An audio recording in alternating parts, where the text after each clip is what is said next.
마이크 시험 중입니다.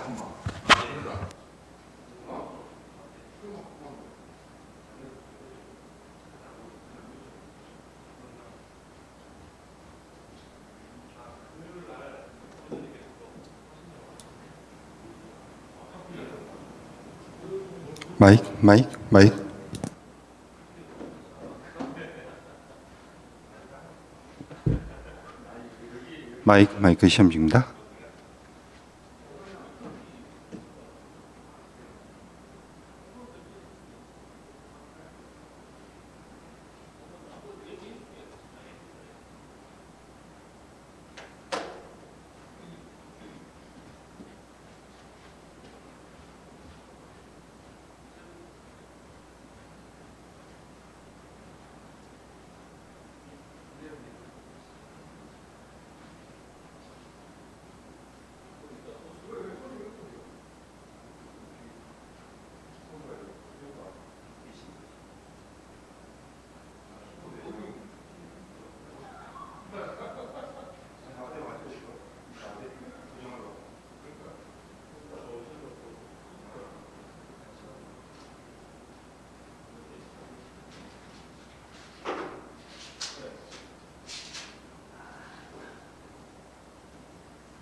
발표하실 때.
마이크, 마이크.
네, 반갑습니다. 저기 광주광역시의회 특별전문위원 이정기입니다.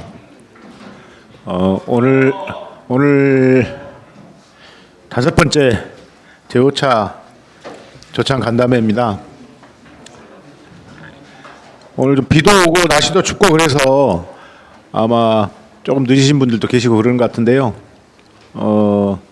오늘 발제 자료는 우리 뭐 기존 것도 그러지만 우리 그 시의회 AI 특위 홈페이지에 그 시의회 홈페이지 보면 AI 특위 코너가 따로 있습니다. 그래서 AI 특위 사이트에 접속하시면 다운로드 받으실 수 있도록 자료가 업로드 되어 있습니다. 뒤쪽에 마련된 음식들을 자연스럽게 드시면서 오늘 조찬 간담회도 좀 편안한 분위기 속에서 진행이 되었으면 좋겠습니다. 그러면 오늘 진행을 우리 강수훈 AI특위 위원장님께서 특별위원회 위원장님께서 진행을 해주시겠습니다. 힘찬 박수로 맞이해 주십시오.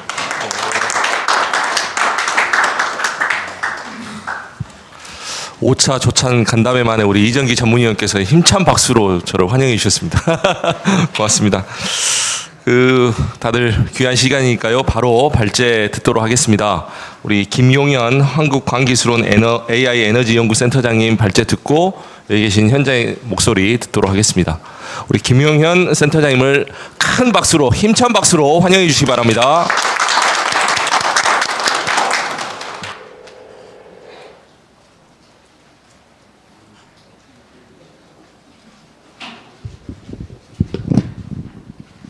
네, 안녕하십니까. 저 한국광기술원 AI 에너지 연구센터를 맡고 있습니다. 김용현입니다.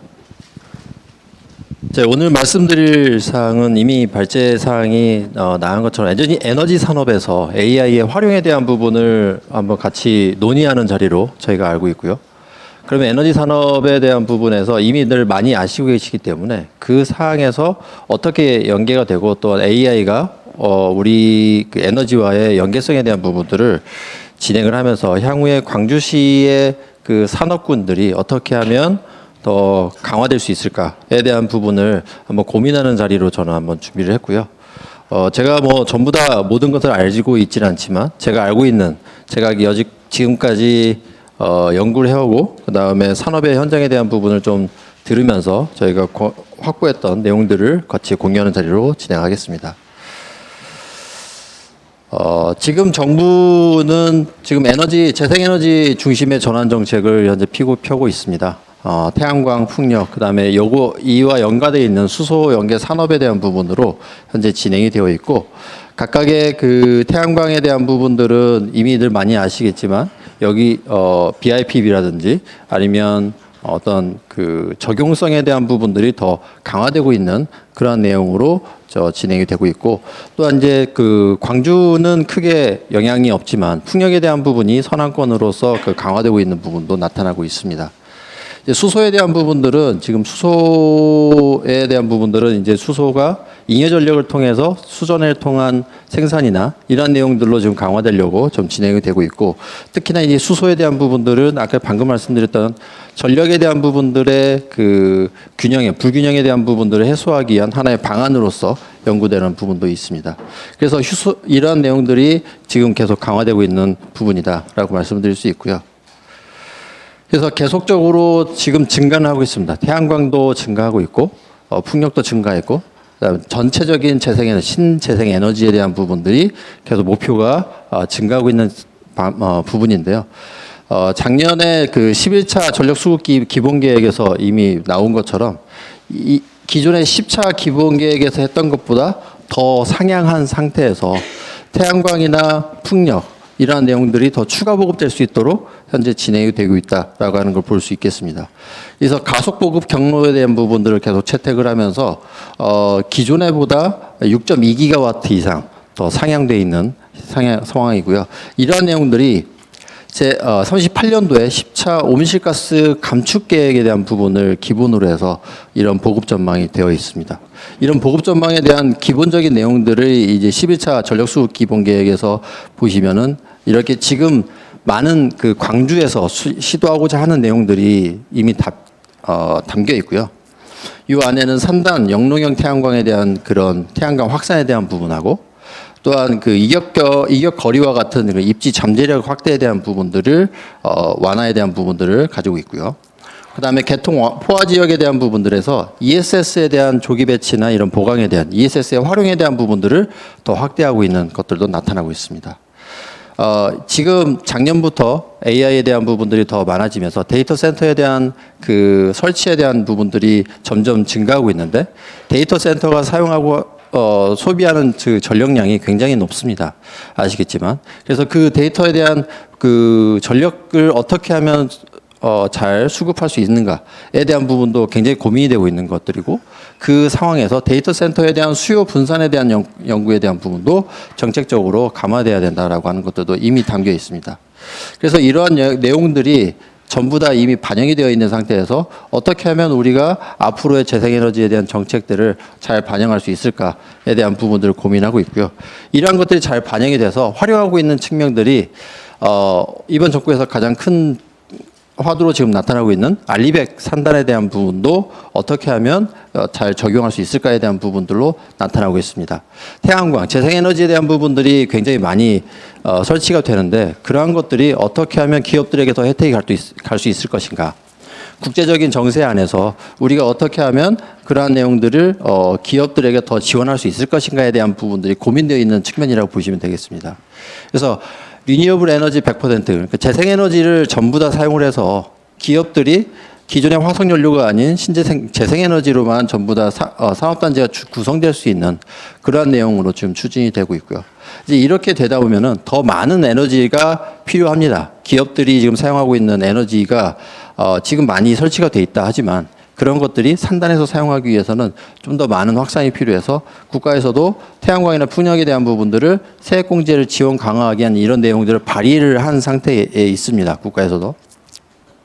그래서 국가 전략기술에 대한 세제 지원에 대한 부분도 현재 발의가 되어 있는 상태고요.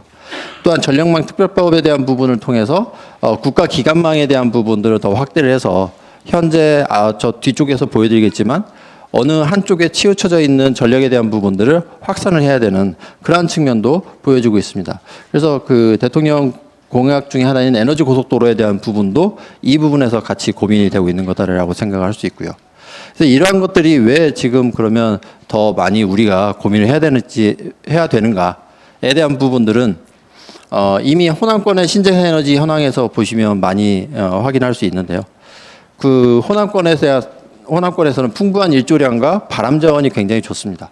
그래서 그 에너지의 핵심 거점으로 현재 부상이 되고 있고 22년도 기준으로 57테라와트 아워에 대한 부분이 지금 되어 있는데 이거는 21년도 기준으로 약 14%가 증가되어 있는 거고요. 이미 그 24년도에는 더 많이 증가가 지금 현재 되어 있는 상태입니다. 그래서 태양광은 24.3%가 증가가 됐었고 풍력은 5.96%가 증가가 됐었다라고 지금 보여지고 있고요. 보시는 바와 같이 계속적으로 그 재생에너지, 신재생에너지의 증가량에 대한 부분들을 옆에서 보여지고 있거든요. 2018년도부터 22년도까지 증가량에 대한 발전량에 대한 부분들 쭉 보시면 밑에 있는 보라색이 태양광입니다. 태양광은 굉장히 우상향을 그리면서 굉장히 많이 커지고 있는 상황이고요. 그다음에 풍력이나 이런 작은 것들은 큰 아주 미미하게 좀 증가하고 있는 것들을 보여주고 있습니다. 그래서 전체적인 내용들을 보면 태양광이 가장 많이 우리에게 지금 사용이 되고 있고 보급이 되고 있다라는 걸 볼 수 있고 또한 지역별로도 본다면 전남, 전북, 충남 이렇게 많은 지역에서 지금 하고 있는데 특히나 전남, 전북만 합치더라도 약 30%에 육박하게 됩니다. 전남, 전북, 광주까지 합치면 약 31.7%의 발전량을 확보하고 있는 국가의 약 30% 이상을 지금 담당하고 있다라 볼 수 있거든요. 그러면 이 지역에 대한 부분들을 한번 그림으로 좀 보여주면 이게 지금 에너지공단에서 이미 23년도에 보여주고 있는 건데요. 전남, 전북 이 서쪽에 대한 부분들이 태양광에 많이 지금 설치되어 있는 것들을 볼 수가 있습니다. 서쪽에 대한 부분들이 치우쳐져 있고 동쪽에 있는 부분들은 상당히 이제 경북이 좀 있지만 동쪽에 있는 부분은 그나마 많이 약하게 되어 있는 부분인데요. 이 서쪽에 있는 이 설치되어 있는 이 많은 에너지에 대한 부분들을 그러면 어떻게 우리가 활용을 할 것인가에 대한 부분도 지금 많이 고민을 하고 있고요. 여기 이렇게 설치되어 있는 것 중에 지금 잘 보시면은 광주는 이 충남, 전북, 전남에 비해서 굉장히 적은 태양광을 가지고 있다. 어차피 이제 좀 작은 지역이긴 하지만 설치에 대한 부분들이 유유지나 이런 부분들이 적기 때문에 어쩔 수 없는 현상이 지금 발생을 하고 있다. 그러면 이렇게 끼어 있는 상태에서 광주는 어떻게 그러면 상생을 할 수 있을 것인가? 여기 있는 기업들은 어떻게 어떠한 내용으로 사업화를 할 것인가에 대한 부분을 많이 고민을 하고 있죠. 기존에는 이제 광주에 있는 기업들도 많은 역할들을 했었습니다. 설치에 대한 부분이나 발전업이나 이런 것들을 좀 많이 하고 있었는데 이런 부분들을 한번 저희가 나중에 또 저 뒤쪽에서 좀 보여드릴 텐데 이러한 것들이 이제 서쪽에 계속 하나에 집중이 되다 보면 문제가 발생되는 것들을 해결해야 되지 않겠습니까? 그러면은 거기에 필요한 것들이 송전망에 대한 부분이 무조건 필요합니다. 전기가 한쪽에 쌓여있기 때문에 이것들을 한쪽이 아닌 한쪽에 치우쳐져 있는 것들을 다른 쪽으로 확산할 수 있는 방안이 필요하거든요. 그럴 때는 이렇게 송전망이 필요한데 국가에서 하고 있는 이런 송전망이나 HVDC에 대한 부분들은 이미 계획을 하고 있고 진행을 하고 있다라고 저는 듣고 있어서 이쪽에 대한 부분은 계속 진행을 할 거고요. 이제 ESS에 대한 확대나 신규 시장에 대한 부분들이 아마도 광주의 기업들이 더 접근하기 좋지 않을까. 이런 것들을 활용하는 활용성에 대한 부분으로 우리가 접근해야 되지 않을까라는 생각을 하고 있습니다. 특히 ESS에 대한 부분들은 현재 잉여 전력에 대한 부분들이 굉장히 많이 이야기가 되고 있습니다. 남는 전력을 어떻게 활용할 것인가. 태양광은 태양이 떠 있을 때만 발전이 됩니다. 그래서 이제 태양광 아까 전에 보셨던 그래프처럼 상당히 많은 부분들이 태양광으로 채워져 있는데 많이 채워져 있는 태양광에서 발전되는 양을 활용을 저녁까지 할 수 있으면 그다음에 필요한 곳에 더 넣고 싶으면 이럴 때에 고민되는 것들이 바로 ESS가 되는 거죠. ESS를 어느 곳에 적절히 넣어서 그 배전망이나 송전망에서의 부하에 대한 부분을 줄여줄 수 있는 하나의 개통 안정성에 대한 내용으로서 확보하는 그런 기술로서 ESS를 적절히 사용을 하면 하나의 기술적인 부분으로 날 수 있고요. 이제 신규 시장에 대한 부분도 저희가 고민을 해야 될 때가 되지 않았을까 좀 생각을 하는데요. 신규 시장이라고 하는 거는 현재의 한전이 전부 다 현재 가격 경쟁력, 그 다음에 그 전력에 대한 보급에 대한 부분도 모든 것들을 담당하고 있는데 앞으로는 에너지원이 다양해지면서 이것들을 관리하는 주체도 다양해질 거고요. 그러면 거기에 따라서 어떠한 내용들, 이러한 뭐 급전 시장이나 가격 기반의 입찰에 대한 부분들이 점점 더 많아지지 않을까에 대한 부분을 저희는 고민을 하고 있습니다. 이러한 내용이 있었을 때 이제 그 태양광에 대한 부분의 활용이나 아니면 시스템적인 그런 생활에 대한 부분들이 더 강화될 수 있을 거라고 저는 생각을 하고 있고요. 이러한 내용들을 더 강화하기 위해서 좀 더 본다면 그동안에 많은 분들이 이야기를 하고 있던 것들이 이제 마이크로 그리드에 대한 부분들로 지금 이해를 하시고 있는데요. 마이크로 그리드의 지능형에 대한 부분들이 좀 추가가 되면서 스마트 그리드에 대한 부분으로 현재 구축이 되고 한 그런 기술적으로 발전이 되고 있습니다. 변동성이 큰 앞단에서 말씀드렸던 그 재생에너지의 문제점이 이제 태양광이나 바람이 있을 때만 발전이 되기 때문에 이러한 내용들을 좀 더 확산하고 부하에 대한 부분으로서 또 그 확산을 시킬 수 있는 방안은 이런 그리드에 대한 부분을 스마트 그리드로 구축을 해서 하나의 그 국지적으로 이 에너지를 내가 잘 사용을 해서 이쪽에서 전부 다 소화할 수 있는 부분으로 저희가 가야 되는 이러한 부분이고요. 이런 내용에 보면은 전력망에 대한 지능화가 필요합니다. 지능화라고 하는 거는 어떠한 내용이 여기에서 보시면 여기는 발전 측이고 여기는 수요 측이 돼요. 발전의 측에서 얼마나 많은 양이 나오는지를 이미 알아야 됩니다. 저희가 예측을 해서 얼마만큼의 양이 나오기 때문에 이 양을 어느 정도 소화할 수 있는가에 대한 부분으로 저희가 같이 연계를 시킬 수 있거든요. 그래서 수요와 공급에 대한 예측을 할 수 있어야 되는데 이러한 내용들이 앞으로 좀 더 많이 필요해지고 이러한 내용을 하기 위해서는 인공지능에 대한 기술적인 부분들이 점점 더 같이 들어가게 됩니다. 그래서 이런 기술적인 부분들을 더 확대할 수 있는 이런 시스템 쪽으로 가야 될 거고요. 또한 여기에서 수요에 대한 예측을 하다 보면 우리가 각각의 산단 또는 가정에서 쓰고 있는 그 부하에 대한 부분들을 그냥 예측만 하는 것들이 아니라 반응을 해서 그것도 한번 조절을 해보자는 거죠. 조절을 했을 때 우리가 필요한 것들을 어떻게 하든 절약을 유도하고 잉여 전력대에 더 많이 사용할 수 있도록 제어할 수 있는 그 DR에 대한 부분을 수요 반응에 대한 부분으로 관리하는 기술적인 부분들을 더 확대한다면 이런 전력 계통에서 잉여 전력이 많이 남는 것에 대한 부분을 해소할 수 있다라고 하는 기술적인 부분들을 우리가 가져갈 수 있다라고 좀 생각을 하고 있고요. 그래서 앞서 말씀드린 것처럼 현재도 지금 많이 바뀌긴 했지만 기존에는 중앙 집중형의 이런 중간에서 한전이 역할을 해서 발전소에서 한전을 통해서 집으로 전부 다 이게 판매가 되고 있는 하나의 그 단일망에 대한 부분이었다면 앞으로는 마이크로 그리드, 스마트 그리드 기반의 운영에 대한 부분에서 분산원, 에너지원에 대한 부분이 다양화되고 그 에너지원에 대한 다양화된 것들을 다양한 그런 수요 자원과 연계시키기 위한 하나의 그런 방안으로서 연계가 돼야 되고요.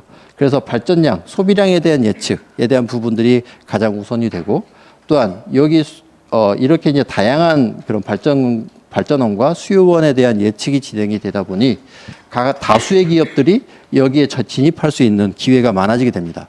발전원에 대한 부분들을 관리하고 유지보수하는 그런 기술들이 더 많아지고요.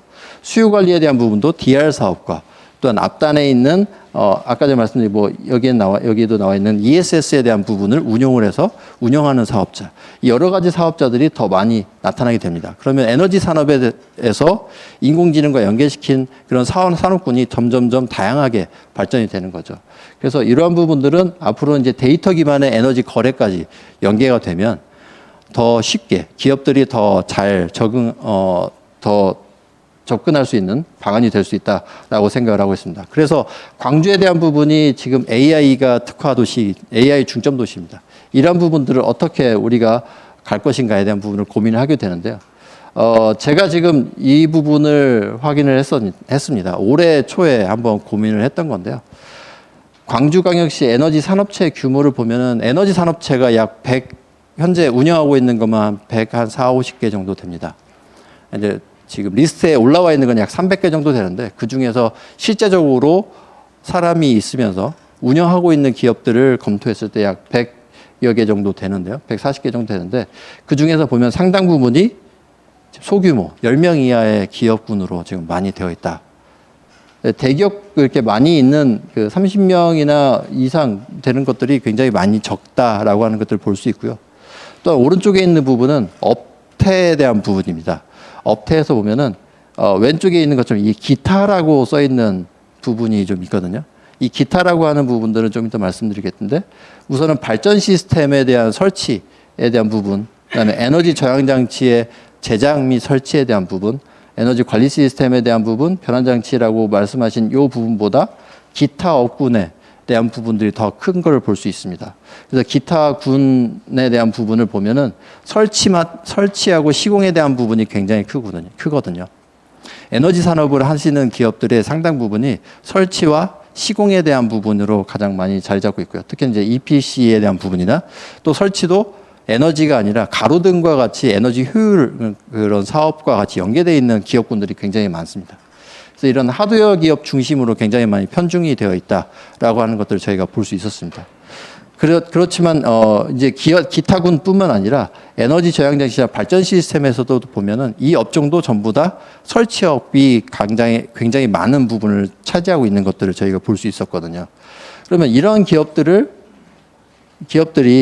에너지와 AI와 연계시키는 방안들을 계속 저희가 고민을 해야 되고 그 기업들이 AI를 받아들여서 새로운 산업군으로서 클 수 있도록 제가 지원을 하거든지 아니면 어떻게 가이드를 해야 되는 부분들이 많이 필요한데요.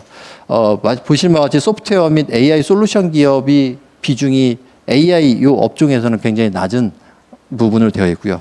현재로서는 AI 기업들, AI 에너지라고 하는 기업들 그런 기술적인 부분을 진행할 때는 AI 에너지 하는 기업과 AI 하는 기업이 현재 융합하는 부분이 가장 이상적으로 현재 나타나서 산업을 한다든지 아니면 연구 과제를 수행을 한다든지 하는 그런 사업으로 현재 진행을 하고 있습니다.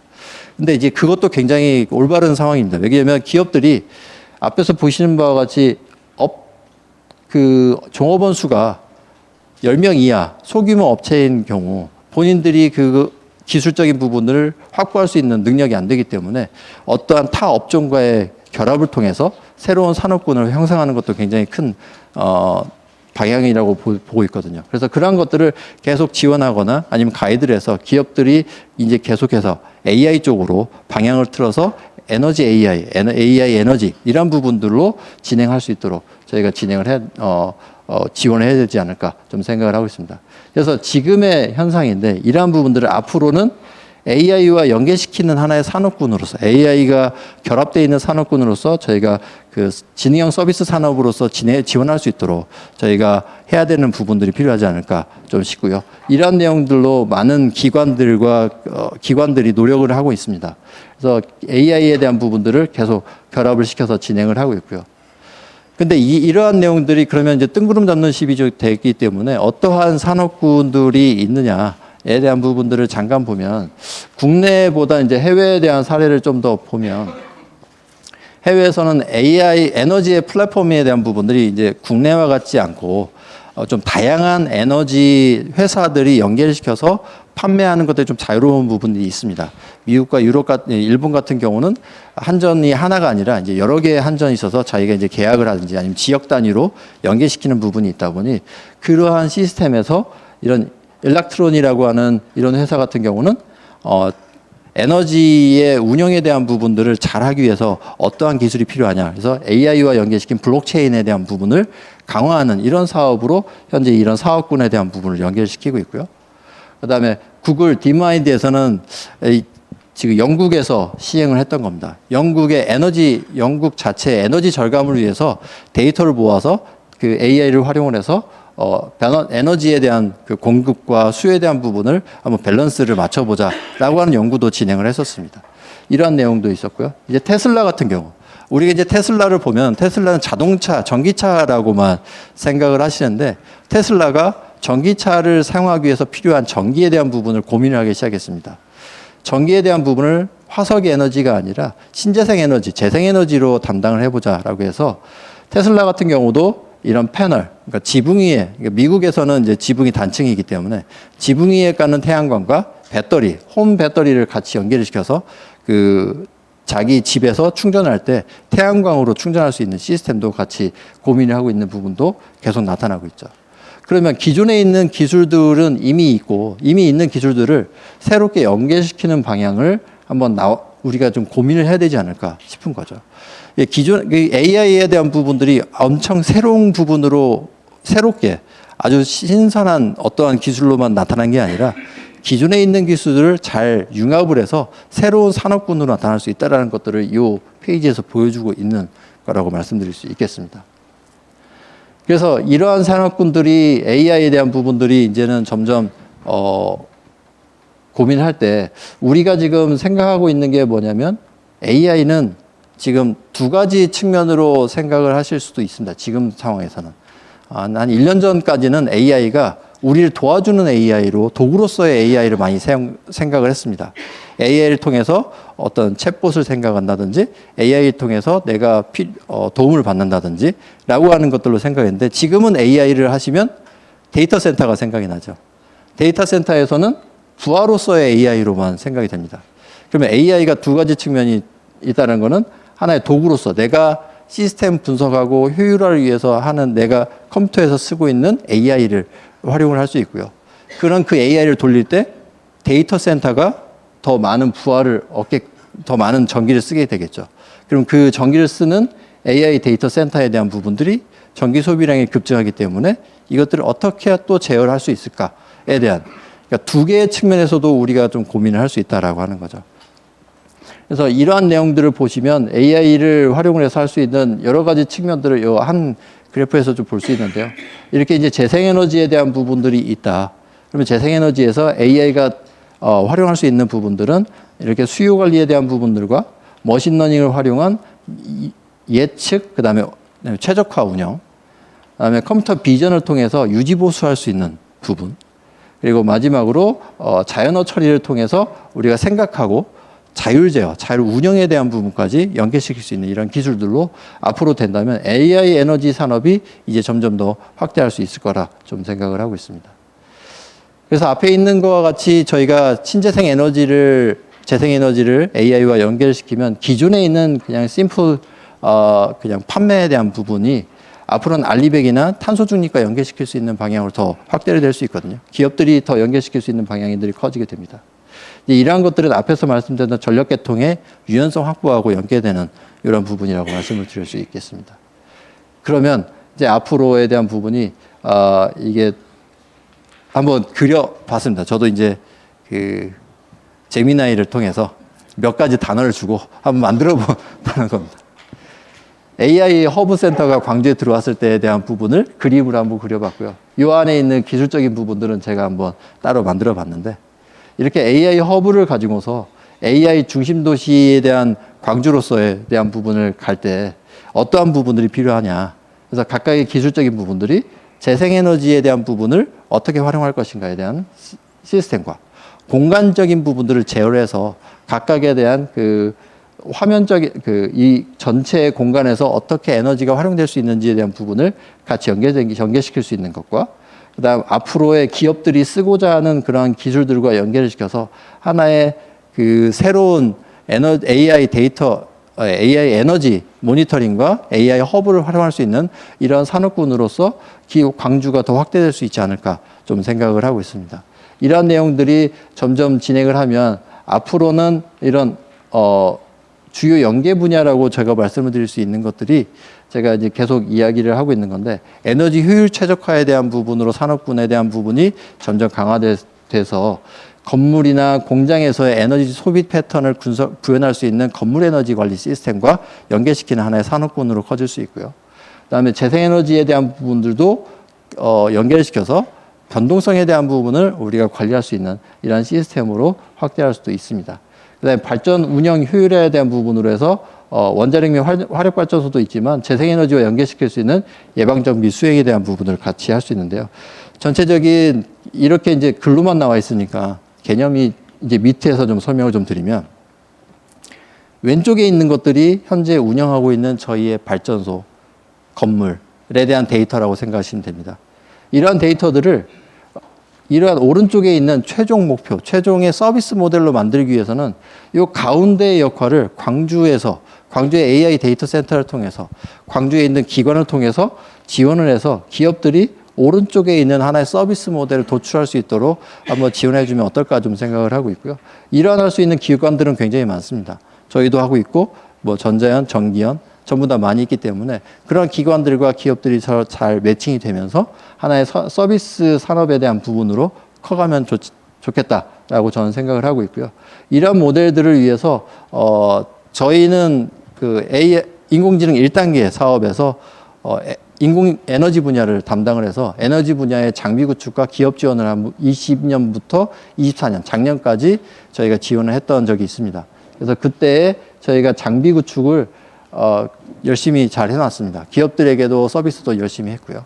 그래서 전력의 운영에 대한 부분 분석할 수 있는 이러한 장비들, 그 다음에 유지보수에서 기업들이 새로운 분야에서 디지털화되어 있는 유지보수로 넘어갈 수 있는 하나의 서비스군, 마지막으로는 에너지에 대한 새로운 산업군으로 볼 수 있는 에너지 공유 및 거래에 대한 부분으로서 클 수 있는 이러한 기술적인 기반에 대한 부분도 같이 구축을 했기 때문에 기업들이 필요로 하는 부분들이 앞으로 향후에는 이러한 서비스군을 통해서 더 활성화될 수 있지 않을까 좀 생각을 하고, 또한 광주시의 아이카나 이런 참여기관들, 그 연구기관들에서 이러한 연구에 대한 부분들을 계속 활성화하고 있기 때문에 이러한 기술적인 부분들을 같이 기업 연계시키고, 또한 기업들도 고민을 해서 필요할 때 각각의 기관과 컨택을 하거나 이런 기본 구축된 곳에서 자기들의 시스템을 한번 실증을 하고 분석할 수 있는 이러한 내용으로 점점 키워가면 더 좋지 않을까 좀 생각을 하고 있습니다.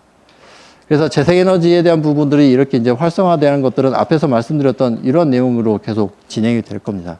진행이 되기 때문에 점점 더 강화될 수 있는 측면이라고 말씀드릴 수 있고, 지금 요 백 화면이 저희가 지금 AI 데이터에 대한 부분을 연구하고 있는 백 화면이라고 볼 수 있고요. 밑에 있는 PV나 ESS, IoT에 대한 그런 하드웨어적인 부분들을 활용을 해서 마이크로그리드와 연결시킬 수 있는 기술적인 부분을 연결시켜서 AI의 그 집적화되어 있는 컨트롤 센터로 한번 나아가고자 하는 것들을 한번 저희도 지금 구현을 하고 있습니다.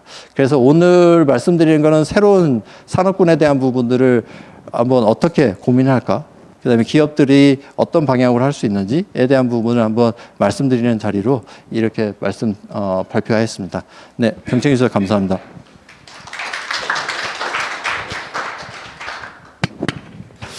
네, 우리 발제해 주신 우리 김용현 센터장님께 다시 한번 큰 박수 부탁드리겠습니다. 고맙습니다. 제가 환기 차원에서 몇 분만 소개시켜 드릴게요. 우리 광주광역시의회 행정자치위원장님 안평환 의원님 참석해 주셨습니다. 고맙습니다. 네. 그리고 그 우리 분산에너지 활성화 지원 조례를 제정해 주신 우리 박수기 의원님 함께 해 주셨습니다. 네.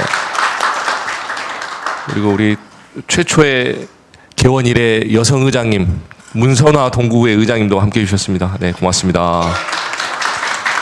네. 그리고 또 계속해서 우리 광주광역시 이춘문 특보님 함께 해주고 계시고요. 예, 고맙습니다.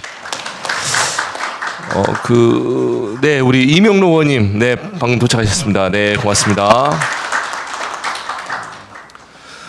우리 박준식 에너지 산업과장님 함께 해주셨고요. 예, 고맙습니다. 또 강홍규 에너지밸리 기술원 부원장님 함께 해주셨습니다. 네. 먼저 우리 시나 또 우리 강홍규 부원장님께서 발제 이후에 좀 보태주실 의견이나 제안사항 있으시면 먼저 좀 말씀을 해주시면 좋을 것 같거든요. 그리고 나서 자연스럽게 기업인 여러분 의견도 듣도록 하겠습니다. 예, 네, 박준식 과장님. 네, 안녕하세요. 조금 전에 소개를 받았던 광주시 에너지산업과장 박준식입니다. 우리 김종현 센터장님께서 우리 시의 장점 그리고 단점 그리고 또 아픈 부분들을 잘 말씀해 주셨습니다. 저희들 인근에 있는 전남이 재생에너지 생산량이 한 3% 전국 대비 그리고 전북이 한 18% 그리고 우리 광주가 한 0.8% 정도밖에 되지 않습니다. 그 이유는 면적이 다르고 재생에너지 어떤 에너지원이 다르기 때문에 그럴 수 있을 거라고 생각을 하고 있고요. 대신에 우리는 이제 우리가 할 수 있는 것에 최선을 다하고 있습니다만은 내륙도시 한계상 태양광 이외에는 보급할 수 있는 신재생 에너지원이 없습니다. 그리고 국제적인 규모로 지금 이제 자리 잡고 있는 알리백을 달성할 수 있는 것이 신에너지는 해당이 되지 않고 재생에너지만 해당이 되다 보니까 또 우리 기업들을 또 지원해 주는데도 굉장히 좀 어려움을 겪고 있는 것도 사실이고요. 또 센터장께서 발제자께서 말씀하셨던 것처럼 지역의 에너지 기업들의 대부분이 설치, 시공, O&M에 편중이 되어 있다라고 하는 것도 역시 사실입니다. 그래서 전국에서 가장 큰 설치 기업도 우리 지역에 존재하고 있는데요. 저희들이 이제 산업을 좀 다각화하기 위해서 2차전지라든가 또는 ESS 그리고 정부에서 표현하고 있는 전력 신산업 분야에도 힘을 쏟고 있는 것도 역시 사실이고요. 그리고 지금까지 에너지는 이제 관리하고 통제하는 거에 집중이 되어 있으면 앞으로 근미래의 에너지는 분석하고 제어하고 분배하는 것에 초점이 맞춰질 거라 생각을 하고 있고요. 이런 역할을 해주는 것이 AI일 거라고 생각을 하고 있습니다. 그래서 저희들이 이제 앞으로 기획이라든가 또는 각종 국가 사업을 수행을 할 때 반드시 AI와 접목을 해서 사업을 추진할 계획이고요. 그리고 또 AX 실증밸리 사업에도 우리 AI 에너지가 지난해 여름부터 우리 지역 연구자들과 기업하시는 분들께서 참여를 해 주셔서 AX 실증밸리 사업의 에너지가 지금 한 축으로 포함이 되어 있고요. 내년부터 본격적인 사업을 하기 위해서 지금 준비하고 있습니다. 그래서 우리 지역에 계신 연구자분들과 또 기업가 분들께서 저희들에게 많은 조언과 어떤 방향성을 설정해 주신다 그러시면은 저희들이 최선을 다해서 우리 시가 그동안에 산업에서 탈피하고 AI와 에너지가 연계된 AX 사업으로 나갈 수 있도록 그렇게 기획하고 지원해 나가도록 하겠습니다. 감사합니다. 예, 박준식 과장님 고맙습니다. 네, 다음은 우리 강홍규 부원장님. 예. 네, 안녕하세요. 저는 여기 에너지밸리 기술원이라고 돼 있는데 앞에 사실 광주과학기술원입니다. 광주과학기술원 에너지밸리 기술원의 이제 강홍규라고 하고요. 지금 이제 저도 어떻게 하면은 이제 AI를 에너지에 좀 더 가깝게 만들 수 있을까 이런 부분에 대해서 이제 기획을 지금 하고 있습니다. 실제로 하고 있고 뭐 이슈 페이퍼도 쓰고 이제 기획 보고서도 쓰고 그러고 있는데. 이제 사실 AI를 현재 그래도 좀 가장 밀접하게 쓰고 있는 영역을 오늘 김용현 센터장께서 이야기한 부분이고요. 실제로는 이제 저희가 사실 좀 에너지 전 주기적으로 봤을 때 뭐 소재라든지 그다음에 이제 이 소재를 활용한 어떤 셀 제조 그리고 이제 모듈 제조 뭐 이런 것들까지도 사실은 좀 우리 염두에 두기는 해야 될 것 같다고 저는 생각을 합니다. 왜냐하면은 지금 광주과학기술원이나 이제 전남대학교나 우리 조선대학교, 호남대학교 뭐 대부분의 이제 대학교들이 보면 전력망을 연구하는 분들이 사실 뭐 전체 인원으로 본다면 한 4분의 1 정도 될 것 같아요. 그래서 나머지 4분의 3은 사실 앞단을 하고 있다고 보셔야 될 것 같아요.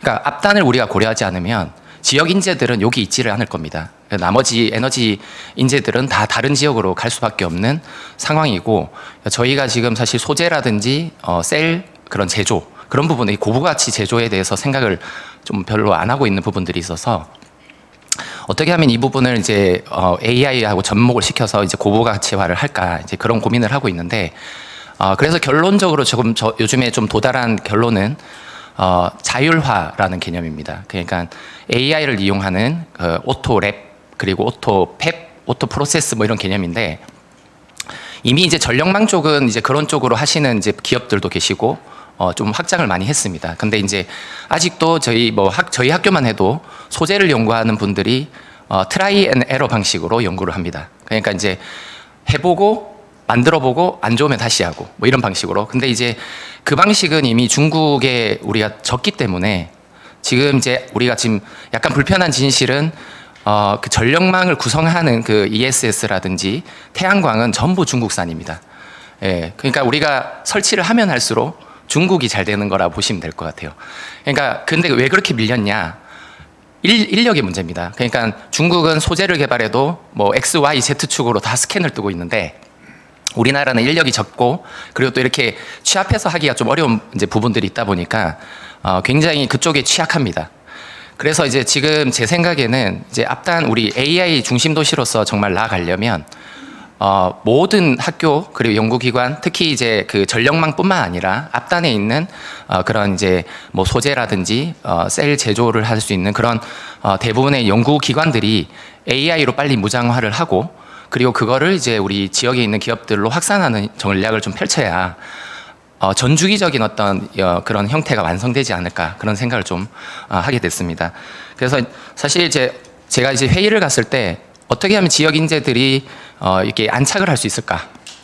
어떻게 하면 이제 인재들이 안 떠날까? 이제 그런 이야기들을 하시는데 제가 사실 좀 대표적인 사례로 볼 수 있을 것 같아요. 왜냐하면 저도 여기 타지에서 왔거든요. 전 부산에서 왔는데 지금 이제 여기 산 지가 20년 정도 됐습니다.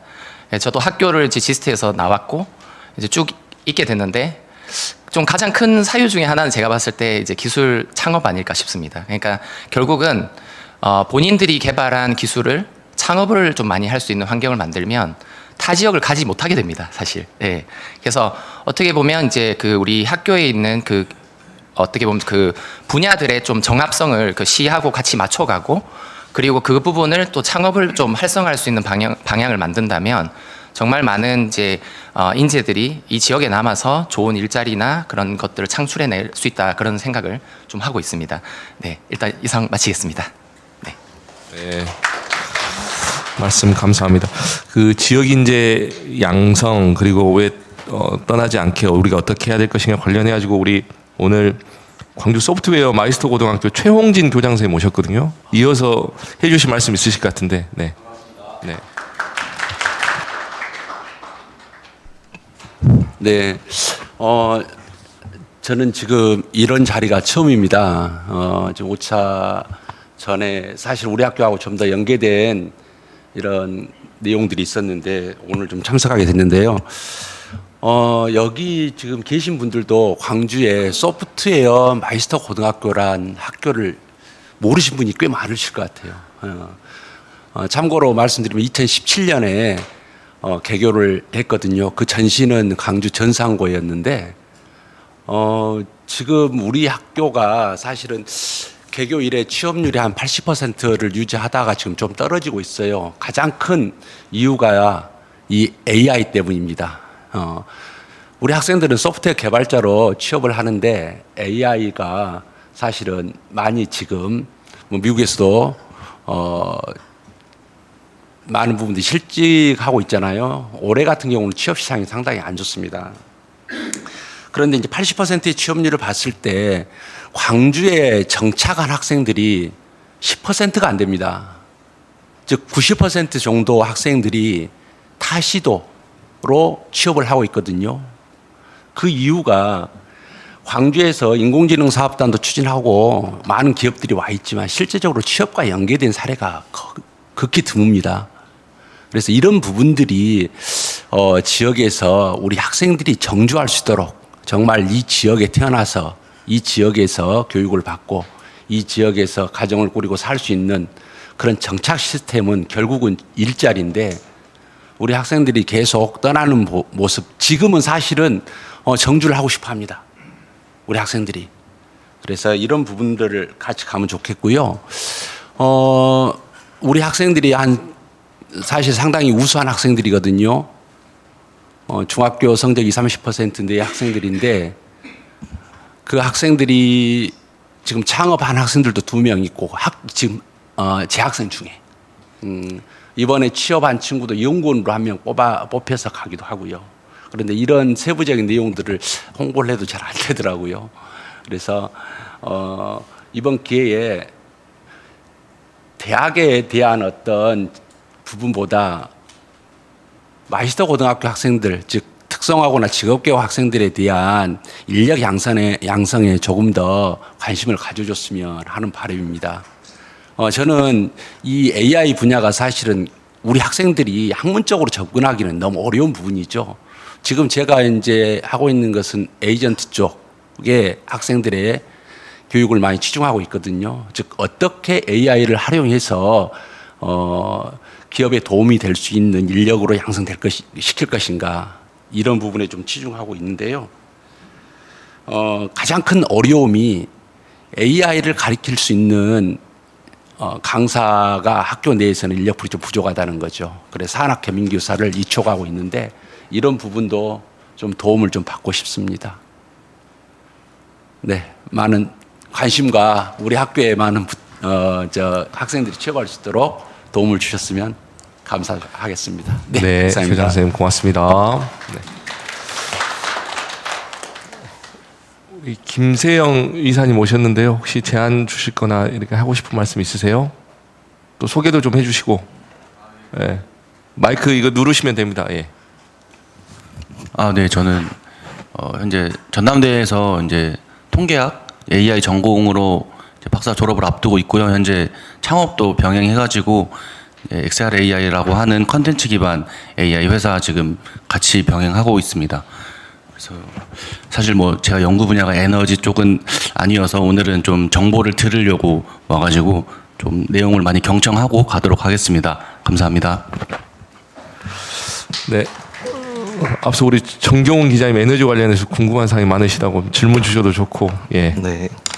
궁금한 게 있어가지고요. 그 AI 데이터 센터들이 이제 들어서면 설수록 이제 그 전력 소비량도 이제 급증을 하게 될 텐데, 그러면 신재생 에너지만으로 그 안정적인 전력 수급이 가능한 건지, 아니면 그 원전 증설에 대한 부분들도 전 세계적으로 계속 검토가 되고 있는 것 같은데, 원전 증설 없이 신재생 에너지만으로 AI 인프라들을 감당이 가능한 건지 궁금합니다. 네, 저도 이제 명확한 답변을 좀 드리기는 좀 그렇긴 한데, 우선은 현재 상황에서 AI 데이터 센터에 대한 부분이 더 많이 늘어서면 현재 저희가 가지고 있는 신재생 에너지로 모두 다 완벽하게 소화하기는 어려웠다라는 생각은 하고 있고요. 그래서 이제 그런 것들을 어떻게 하면 그 잉여 전력 기존에 있는 것들도 어떻게 하면 연계시킬까에 대한 부분을 현재 고민을 하고 있는 걸로 좀 많이 알고 있고요. 향후에는 원전 또는 이제 뭐 LNG 뭐 이런 것들로 계속 고민을 하고 있는 걸로는 알고 있습니다. 왜냐하면 탄소 중립에 대한 부분이 있기 때문에. 근데 이제 이게 메인은 아니고 우선 재생에너지를 기반으로 해서 아마 탄소 중립을 연계시키는 방안으로 가지 않을까 좀 생각을 하고 있고, 추가적으로 말씀드리면 재생에너지만으로는 100%는 어렵다. 현재 상황에서는, 국내에서는 라고 말씀드릴 수 있겠습니다.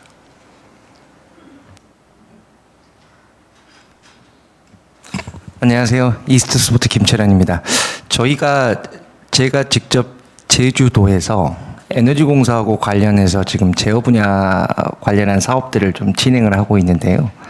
예전에 그 한전에서 이렇게 출력 제어 막아가지고 막 스카다 안 열어주고 그런 상황들은 조금 많이 넘어갔어요. 근데 실제로 이거를 에너지 기업들하고 같이 실증을 하는 부분 내에서 조금은 불편한 부분들이 좀 있습니다. 해서 지금 광기술원에서 AX 사업 관련해서 혹시 이런 어떤 실증 사업들을 많이 하신다고 하게 되면 AI 기업들과 에너지 기업들의 이렇게 같이 콜라보하는 부분에서 어떤 지점들을 좀 지원을 해주시고 하시는지 좀 궁금해서 여쭤봅니다. 네, 저희 기관에서도 지금 AI 에너지 쪽으로 해서 지금 계속 진행을 하고 있고요. 말씀하신 사항처럼 저희는 아까 제가 보여드린 것 중에 예측하고 유지 보수에 대한 부분을 현재 기술 개발을 현재 진행을 하고 있습니다. 그래서 저희가 AI 기업과 그 설치하고 있는 기업들 간의 브릿지를 저희가 역할을 하고 있거든요.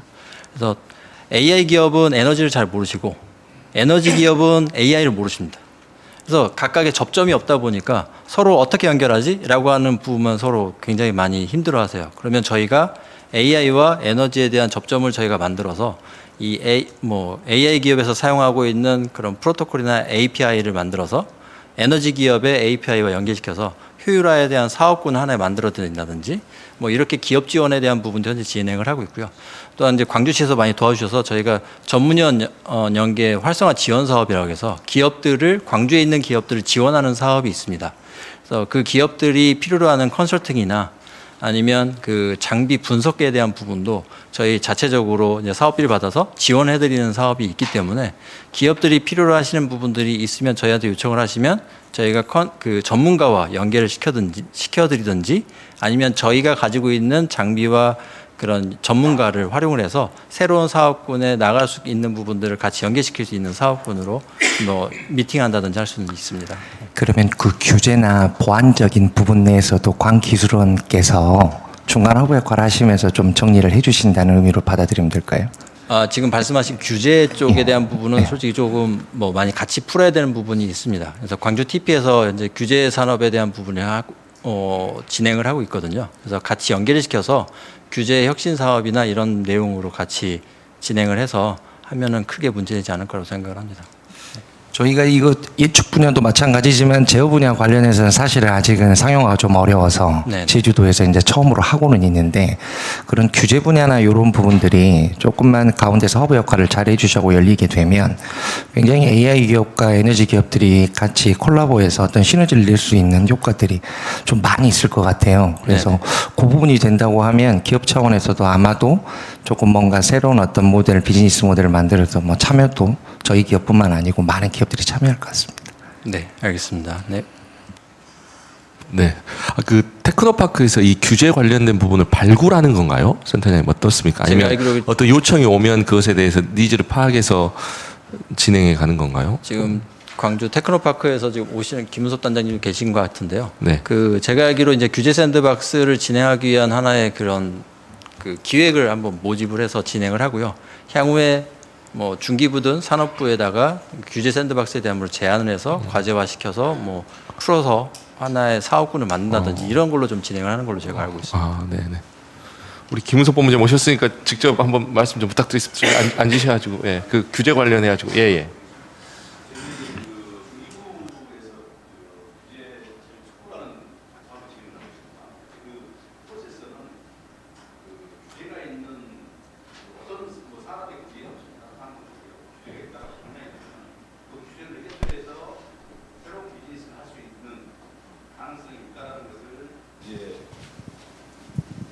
규제자의 특구 신청을 통해 가지고 뭐 추가적인 연구개발, 기업 지원 이런 프로그램들을 짜가지고 중기부에 신청을 해가지고 중기부에서 이제 그걸 이제 그 천연 평가해가지고 내려주는 사업이거든요. 저희 광주는 한 두 차례 정도 저희들이 그 에너지 쪽도 뭐 저희들이 ESS 발전 규제 특구로 해가지고 사업을 진행하는 그런 경험이 있습니다. 혹시 이제 그 이쪽 AI 그와 관련된 에너지 비즈니스와 관련돼서 규제가 있다라고 하신다면은.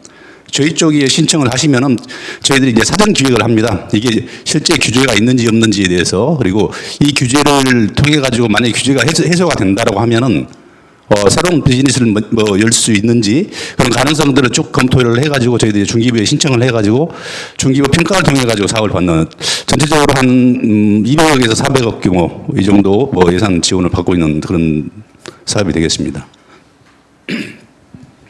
그럼 기획해서 이 결과까지 나오는 데는 얼마나 한 기간이 1년 정도. 1년 정도. 예. 참고로 저희들이 말씀드렸던 ESS 발전 특구 같은 경우는 저희들이 ESS가 실제 이제 저장 장치로서만 이렇게 활용이 됐었는데 ESS를 활용해서 발전 사업자와 지위를 주면은 이 ESS가 훨씬 더 산업에서 활성화되지 않겠냐 그런 목적으로 저희들이 ESS 규제 발전 특구를 저희들이 한 4년 전에 신청을 했었던 그런 케이스입니다. 그래서 반드시 규제가 있어야 된다. 근데 그 규제가 해당 관련 부처하고 협의가 돼야 되겠죠. 에너지 쪽 이제 대부분이 지금 제 그 시점에서는 산업통상자원부였는데 지금은 기후에너지 쪽으로 갈 수도 있고 그런 상황입니다. 해당 부처의 규제와 명확히 그게 규제가 맞다라는 규제 확인이 필요하고요. 그리고 그 규제를 해소해 줄 수 있는 것도 역시 해당 부처의 소관이기 때문에 부처와 협의가 필요한 좀 약간 사업 취지는 좋은데 굉장히 좀 복잡한 그런 사업 구조를 가지고 있다고 이렇게 말씀드리겠습니다. 네. 네, 방금 말씀 주신 분은 우리 김은섭 광주 테크노파크 정책기획본부장님이셨습니다. 혹시 그 외에 제안 주시거나 하실 말씀 있으십니까? 우리 없으면 이대로 마무리할까요? 네. 정숙경 소장님, 예. 아까 박홍구 선생님께서 앞단이라는 표현을 쓰셨는데 그게 뭐죠? 그 전력망 이야기 하시면서 이제 우리가 전력 전체를 구성을 할 때 이제 전력을 이제 전기를 이렇게 팔고 보내고 하는 그런 것들을 이제 그 전력망이라고 하는데 이제 그런 전력망을 하려면은 기본적으로 에너지를 생산하고 그리고 저장도 하고 그런 것들이 필요하지 않겠습니까?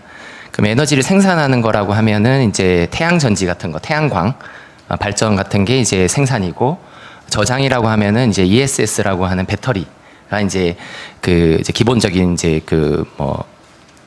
뭐랄까요 이제 설치하는 그런 내용인데 설치하는 그런 기업들은 많이 있습니다. 근데 이제 ESS를 구성하는 배터리를 만드는 그 소재라든지 그 배터리 자체를 만드는 그 셀이라고 하거든요. 셀 그리고 모듈이라고 하는데 그런 걸 하는 그런 기업들이 지금 없어요. 저희가 이제 없고 그 다음에 이제 그 태양광도 태양전지는 이제 우리가 시중에 많이 이렇게 설치된 걸 보는데 태양전지 셀은 또 전부 중국산이에요. 99%가 중국산이고 그러니까 그런 부분들도 우리가 혁신하지 않으면 AI를 가지고 사실 뭐랄까요 이제 빵인데 팥이 없는 상태 그런 거라고 할까요? 그런 거기 때문에 그런 부분도 우리 이제 광주에서 AI를 통해서 자율 제조라고 하는 그리고 자율 실험. 그러니까 저희는 이제 학생들도 요즘에는 이제 밤에 실험하거나 주말에 실험하러 나오질 않거든요.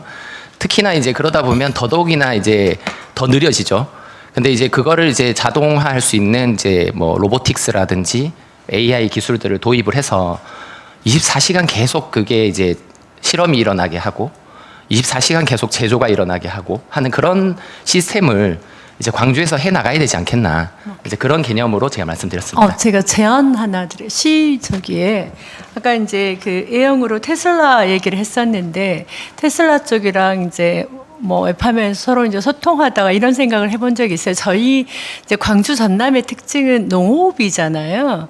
우리가 이제 전 세계적으로 얘기할 때 기후 얘기 한 축이 있는 거고 식량 위기가 있는데 저희는 이제 요즘에는 이제 그나마 예산을 많이 좀 받는데 그 전까지는 저희가 주도적으로 예산을 요구해가지고 받기가 좀 어렵고 결정되면 받아오는 방식이 주가 됐던 것 같아요.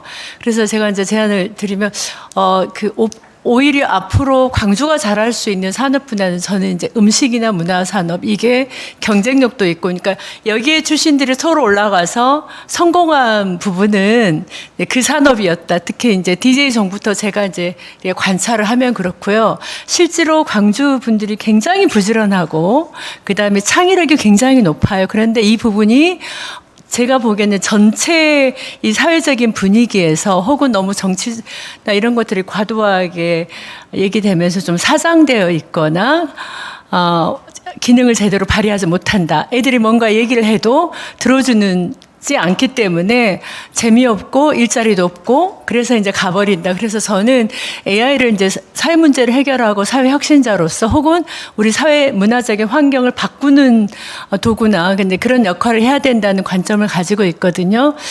그래서 이제 에너지 관련해 가지고 시에서도 나오셨고 그러기 때문에 지금 우리가 옛날에 부품을 되게 많이 했잖아요. 지금 부품 중국산을 테슬라가 이제 자기 테슬라 차에 중국산 부품을 넣지 않겠다고 결정이 됐어요. 그러면 이제 저는 우리들에게도 굉장히 가능성이 있다. 그래서 부품 산업의 현장을 좀 파악해가지고 국내에 왜냐면 원래는 부품 산업을 좀 활성화시키기 위해서 자동차 글로벌 모터스를 했는데 실제로 글로벌 모터스가 전기차가 아니라 그 전에 기존의 방식으로 하면서 실제로는 이상한 조합이 돼버렸다 그러거든요. 그래서 그런 부분들을 좀 검토를 하면서 저는 이 부분은 R&D가 굉장히 많이 필요한 것 같아요. 그리고 이제 삼성이나 요즘에 AI 그 반도체 패권을 보면서 제가 든 생각은 역시 우리는 손기술로 먹고 사는구나. 삼성의 기술력이 어쩌면 중국이나 미국에 큰 소리를 칠 수 있는 이제 그런 거다라는 생각이 들어서 이 에너지 혹은 이제 부품 분야에 있어서 우리가 AI를 고민할 때 우리가 기존에 광주 산업이 가지고 있는 경쟁력이 뭔지를 좀 함께 검토해가지고 어떻게 AI를 활성화시킬 것인가에 대한 고민을 좀 해주셨으면 좋겠어요. 이게 굉장히 기존에 있는 그 부품 산업에 종사했던 분들의 노하우를 전수받는 기기이기도 하고 방금 마일스터나 이렇게 나왔잖아요. 고등학생들이 지금 기술 가지고 앞으로 진출할 때도 굉장히 좋은 거고 그렇기 때문에 그게 굉장히 절실히 필요하다는 생각이 들고요.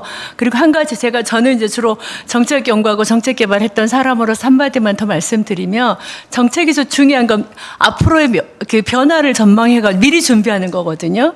근데 이제 광주 전체를 바라보면서 그동안 살면서 느끼는 거는 우리가 현안만 터지면 현안 문제만 하는데 미리 좀 이제 준비해가는 그래서 R&D 협력하고 산업이랑도 협력하고 그랬으면 좋겠다. 그래서 이제 이런 방식이 주로 이제 듣는 건데 기업뿐만 아니라 아까 기스트나 또 조대나 전대 관련 학과들하고도 혹은 고등학교 미래 인재를 지금 만드는 거니까 협업될 수 있는 거를 위원장님께서 좀 의회에서 고민해 주셨으면 좋겠습니다. 네. 이상입니다. 네, 알겠습니다. 혹시 뭐 보태실 말씀은 없으시고? 예, 교장 선생님. 네. 안녕하십니까. 저 숭이과학기술학교 교장 박성우입니다.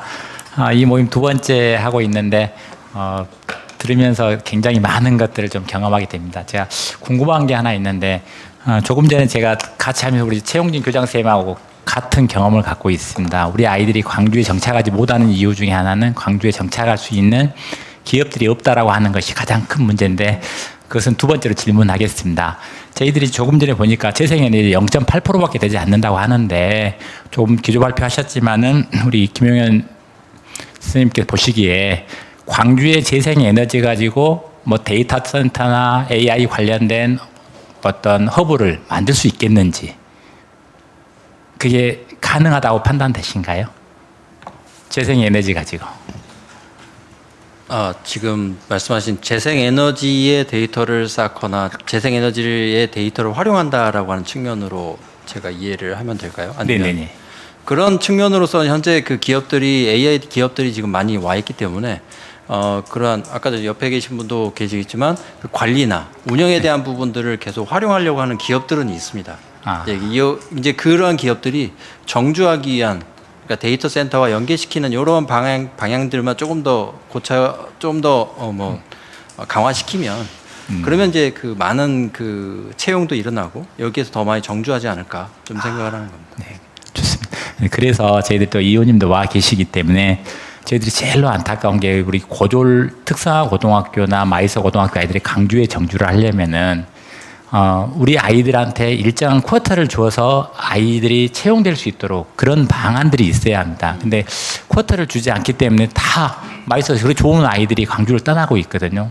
자동화 설비 마이서 고등학교나 우리 소마고 교장선생님 오셨지만 그 좋은 인재들이 광주를 떠나서 타 지역으로 갈 수밖에 없고 저희 숭의과학기술고도 아이들도 광주를 떠나 타 지역으로 갈 수밖에 없는 상황입니다. 그래서 우리 시의 의원님들이 계시기 때문에 제발 우리 특성화고등학교 아이들 고졸 학생들한테 취업할 수 있는 좀 기회를 줬으면 좋겠다. 그러려고 하면은 일정한 쿼터가 주어지지 않으면 이 아이들은 경쟁력에서 떨어질 수밖에 없거든요. 그래서 그런 부분에 대한 좀 도움을 좀 주시면 좋겠다라는 생각도 한번 해봅니다. 아무튼간 저희들 고등학교에서 열심히 노력하고 있고 아이들이 강주에서 정주하고 뿌리 내릴 수 있도록 노력하고 있으니까 좀 많은 기업에서 좀 협조 부탁드리고 좀 도움 부탁드리겠습니다. 고맙습니다. 네, 우리 교장 선생님들께서 이렇게 의지가 강하시니까 학생들은 참 좋겠어요. 저도 그 광주 전남 공동 혁신도시에서 한전이 나주에 와 있는데 한전은 관련해서 뭐 어떤 고민들이 좀 있나요?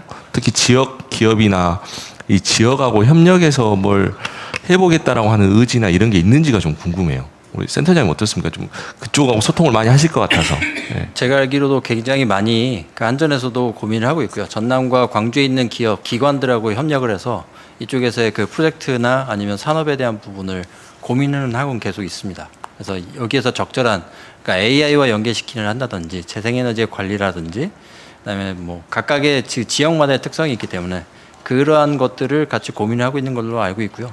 지스트나 이런 것들도 같이 연계시켜서 새로운 산업군이나 이러한 내용들로 같이 고민은 계속하고 있는 걸로는 알고 있습니다. 네. 혹시 뭐 보태실 말씀 있으세요? 네.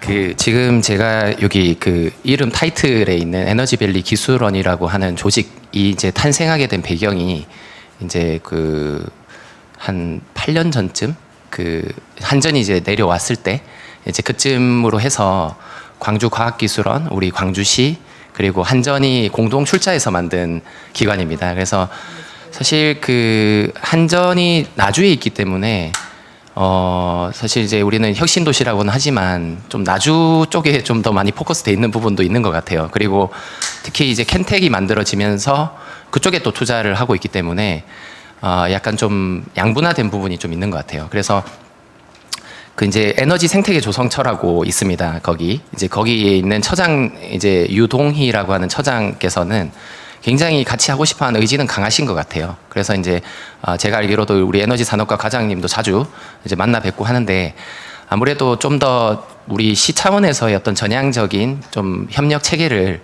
만들어 볼 필요는 있겠다라는 생각이 들고 그리고 저도 지금 이제 기획하고 있는 내용이 이제 과기부에서 좀 요청이 와서 이제 좀 IST별로 저희 이제 유니스트나 뭐 지스트 이런 데 IST라고 하는데 IST별로 이제 지역 산업과 연계해서 기획을 하게 지금 오더가 내려왔거든요. 그 이제 뭐 유니스트 같은 경우에는 아마 조선 쪽으로 좀 해가지고 이제 산업하고 연계하게끔 하고 AI 쪽으로 저희는 에너지 쪽으로 내려왔습니다. 그래서 저희가 이제 앵커 기업하고 이제 같이 AI를 기반으로 하는 이제 에너지 연구를 해서 이제 지역 기업들에 확산하는 그런 방안으로 이제 짜가지고 이제 하는 기획을 하고 있거든요. 아마 조만간 또 이재명 정부에서 이제 발표도 할 것 같습니다. 전 대대적으로. 그래서 말씀하신 대로 저기 한전을 좀 더 우리가 적극적으로 활용하는 방안은 굉장히 중요할 것 같고 그런 차원에서 또 위원장님께서 좀 더 관심을 갖고 해주시면 더 좋을 것 같습니다. 그 키워드는 또 중요한 건 AI일 것 같습니다. 네. 네, 박준식 과장님. 예, 우리 시에서 한 말씀 드리도록 하겠습니다. 한전과의 관계는 굉장히 돈독하다고 말씀을 드릴 수가 있겠고요. 지난주에도 한전 부장과 미팅을 통해서 사업 하나를 기획을 했고요. 다음 주에도 배전처하고 또 미팅이 있습니다. 그래서 사업 하나를 또 이제 광주시에 또 시행을 할 계획을 지금 가지고 있습니다. 그래서 이렇게 한전과의 관계는 돈독하고 기술개발 또는 협력사업을 계속 해 나가고 있다. 이렇게 좀 보고를 드리겠습니다. 네, 혹시 또 해주실 말씀 있으십니까? 우리 예, 강은규 부원장. 그 아까 제가 이제 그 교장 선생님들 말씀 듣고 저도 좀 고민했던 부분이긴 한데 제가 사실 부산에 있었는데 광주과학기술원을 왔지 않습니까? 근데 이제 그게 오게 된 배경을 보면 오픈랩이라고 하는 프로그램이 있어요. 그러니까 이제 학교를 입학하기 전에 학교를 이렇게 투어하고 구경할 수 있게끔 하는 프로그램이 있는데 저도 지금 약간 고민을 좀 하는 부분이긴 한데 지원 사업으로서 우리 에너지 기업들이 사실 좀 더 세련되게 변할 수 있게 좀 지원을 하고 그 기업들을 이렇게 오픈랩 형태로 이제 학생들에게 좀 투어하거나 구경할 수 있는 그런 프로그램을 좀 정례화시키면 사실 잘 모르거든요. 이제 그 학생들은 그 기업들을 좀 탐방할 수 있게끔 한다든지, 비록 가진 게 많이 없는 기업이라 하더라도 뭐 사무실이라도 좀 더 깔끔하게 꾸미고 이렇게 소프트웨어 중심이면 아마 사무실만 있겠죠. 그럼에도 불구하고 그런 것들을 기업들을 자꾸 좀 이렇게 알릴 수 있는 어떤 지원 사업들을 만들면 좋지 않을까. 그러면은 나중에 그런 거를 좀 더 꿈꾸고 취업할 수 있는 계기가 되지 않을까 하는 생각도 좀 들었습니다. 네. 네, 의견 고맙습니다. 네, 그러면 오늘 5차 조창한 다음에는 이상으로 마무리가 될까요? 네, 모든 분들의 박수로 오늘 마무리 짓겠습니다. 고맙습니다. 수고 많으셨습니다.